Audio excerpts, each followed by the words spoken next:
The next question is on the environment, and we'll start with Congresswoman Lujan-Grisham. Do you support a fracking ban in New Mexico?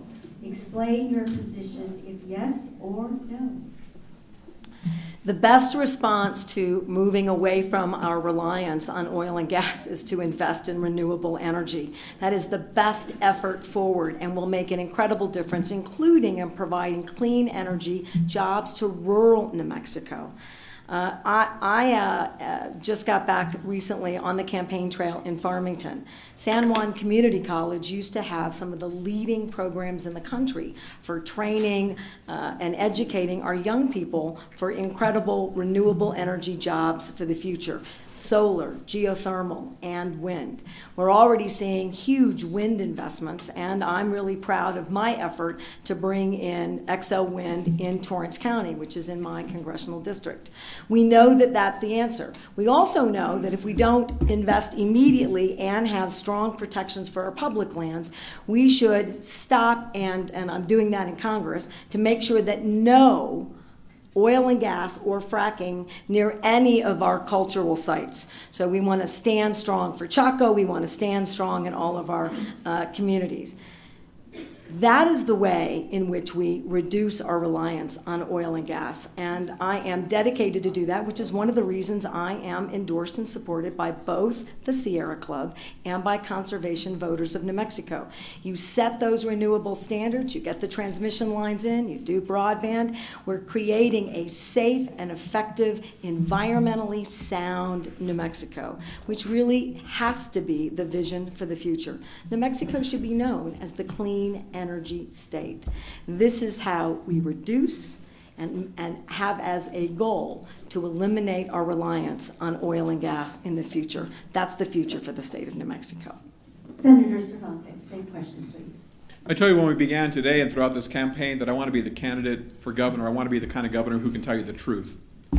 Look, you got a simple question. Do you support a ban on fracking or not? And you just heard a 2-minute answer that didn't address the question at all. Why? Because the answer's hard to give.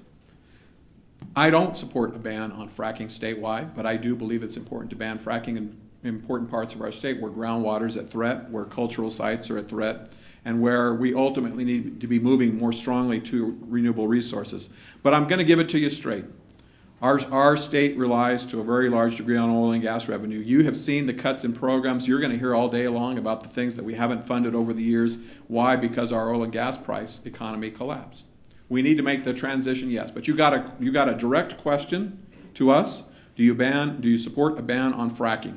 You didn't get a direct answer. I'm going to be the kind of governor who's going to give it to you straight and tell you sometimes what we don't want to hear, but what we have to accept and acknowledge. And right now, New Mexico is relying on the oil and gas industry to open our public schools. We need to change that. We need to move away from that. We need to commit to that, and we need a plan to do so. But the suggestion that we're going to cut it off and stop it today or tomorrow, the answer simply is no. And the Congresswoman knows the answer to that question too. She just won't give it to you straight. I will.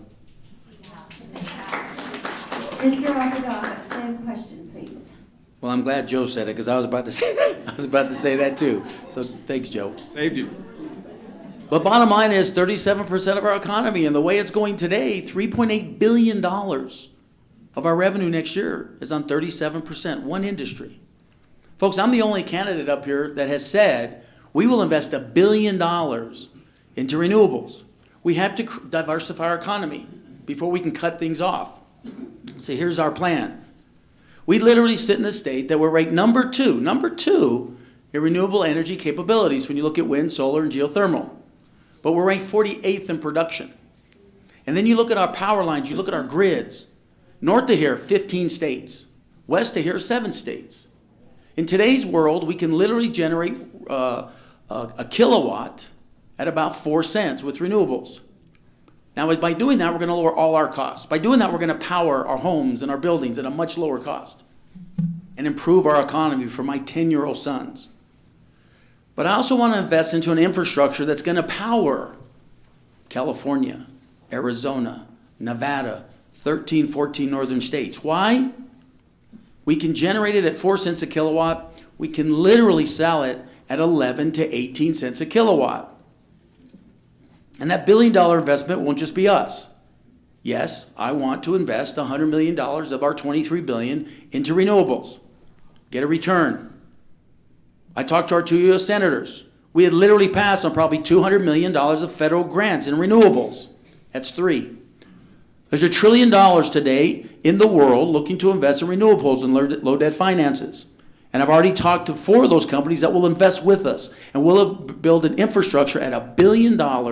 We will keep 1/3 of the revenue. We have to diversify our economy and build our economy based on renewables and lower energy costs. And as governor, you have my word, that's where we're going.